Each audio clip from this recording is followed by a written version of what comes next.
Hi YouTubers, Phoenix Talon here, back in Space Engineers. So I was watching Wasted Space the other day, or yesterday, or today, or whatever the hell day it was, and he issued a challenge to fire off a projectile without using um, without using gravity or anything else. So that's what we're doing here, okay? We've got this spinny rotor thing, and that's just kind of like what he was doing.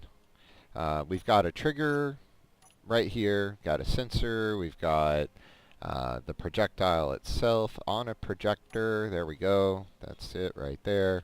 Okay, so let's go ahead and fire this thing down at the target. Now I'll kind of explain what it does as we work on this. Okay, so we go ahead and merge block. We'll go ahead, well, let's go ahead and get it spinning first. There we go. That way we can show that it works. Okay, so merge block builds it because that gives it power. We'll go ahead and lower it into position, and then we'll just set up the firing. There it goes. And let's go down here and see what it does.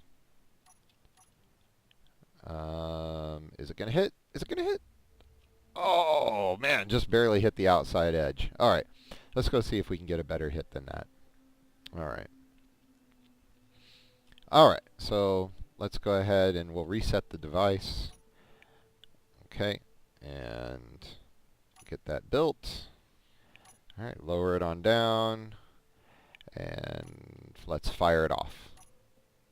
All right, that looks like that's going to go in about the same spot. See what it does. Oh, that looks like a better hit. Yeah, there we go. All right. All right, so how does this thing work? All right, let's go ahead and reset that. There we go. All right, and then see, he was having an issue with the projector also, so you just go ahead and turn it off, turn it back on. Okay.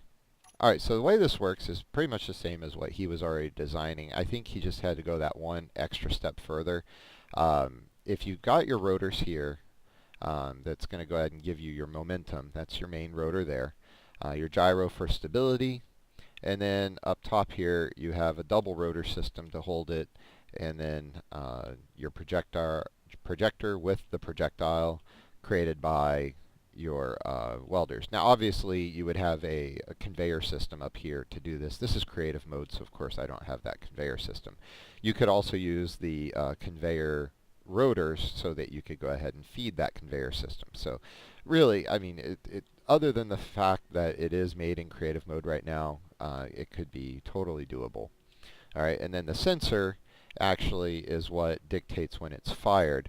So if you want it to fire a little bit earlier, which is what the problem we're having, you're going to go ahead and increase that right extent. So let's try to do that now. I don't know if it'll increase to 4.5, but let's try it and see what happens. Okay, so let's get this thing spinning again. Let's go ahead and build it, set it, and launch it.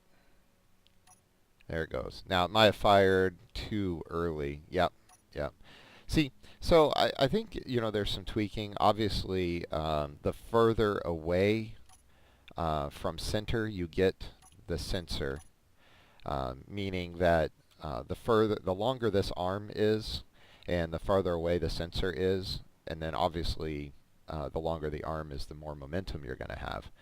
But I think this illustrates the point quite well that he was onto something, and this definitely works. If this was a ship way down here, or a station, or something like that, this kind of a weapon would be most effective against it. And you can see that it doesn't take hardly anything to make this work. I mean, rotors don't take much energy at all. And as far as resources go, the hardest thing to make would be the explosive warheads, I think. Okay, so yeah, there you go, and I hope you enjoyed this video, and I hope Wasted Space actually has the time to look this over and let me know what he thinks. Alright, YouTubers, keep creating. See you next time.